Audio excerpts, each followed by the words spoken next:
Deməli, 37-ci suala baxırıq həqiqət ədədlər bölməsində.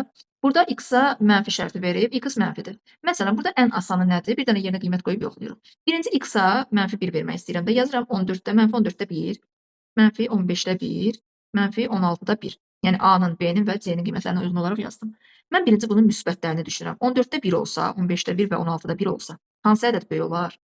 14-də 1 böyük olacaq, bəli. Çünki elə ki, hansısa bir tam bütövün 14-dən bir hissəsi böyük olar, 15-dən bir hissəsi, təbii ki, 14-də bir hissəsi daha böyük olar. Və burada eyni ədədlərin mənfisi olduğuna görə işarə də tam əksinə dəyişiləcək.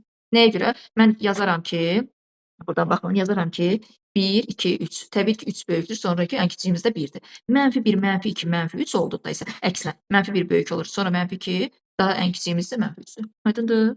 Ona görə də mənfi olduğuna görə işarəmiz dəyişildi, bu formada oldu və A kiçikdir B. Yox, deməli ən böyük C oldu. B sonra da B. A, B, C. O da oldu A variantı. Aha, bu formada. A, B və C. Bu formada qeyd edirik. İndi isə baxaq 39-cu suala.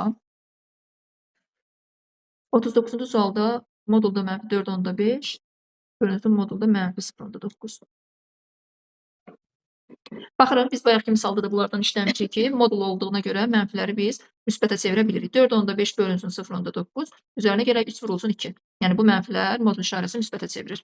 Burada 4.5-i baxın, bu formada daha rahat görə bilirik də. 4.5 bölü 0.9-da bu vergiləri kəssəm, 45 bölünsün 9, 5 oldu. Deməli, bura 5-dir.